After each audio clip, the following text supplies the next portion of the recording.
Hi mga kapatid, magandang gabi po sa inyong lahat. At ito po ay i-share ko po sa inyo ang aking ginagawa na pizza ngayon.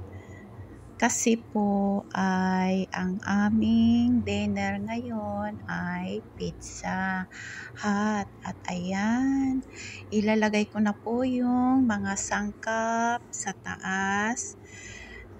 At lahat na po yan ay ilalagay ko. Pagkatapos po ay ilagay ko po yung mozzarella cheese at lahat-lahat na po yan ay kompleto na po sa mga sangkap at mamaya-maya na po ilagay sa oven.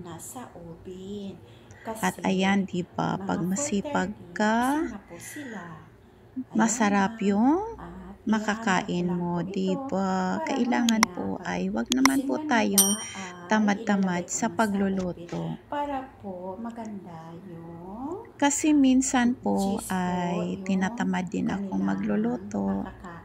Pero naisip ko rin na yung mga anak ko, ano kaya ang kakainin nila, diba? Mag-iisip din tayong magulang kung ano pong kakainin ng mga anak natin.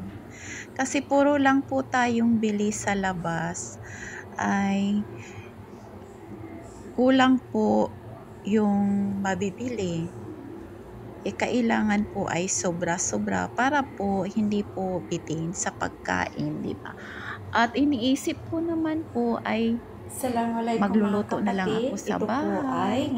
Madali lang po pag hindi ka tinatamad at marunong ka magluto, di ba?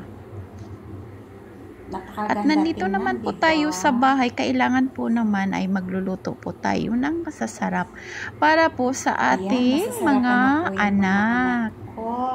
Kasi at sa ating asawa, di ba? Nag-order po sila sa akin na pagluto ng pizza. Ayan po, nakagawa na po ako at ilalagay ko na lang po. Ayan, ang ganda tingnan, di ba? Kumpleto na po yan sa mga sangkap.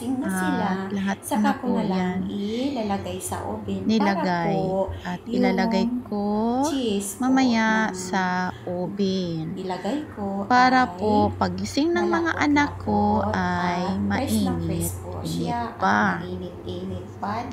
At ngayon, tulog pa yung mga anak ko. Masipag ka, makakain ka ng masasarap. Ayan. Maraming salamat po sa inyong panonood. Salamat. At ayan po, maraming salamat po sa inyong panonood. Ingat po kayo. Ayan na po. Salamat.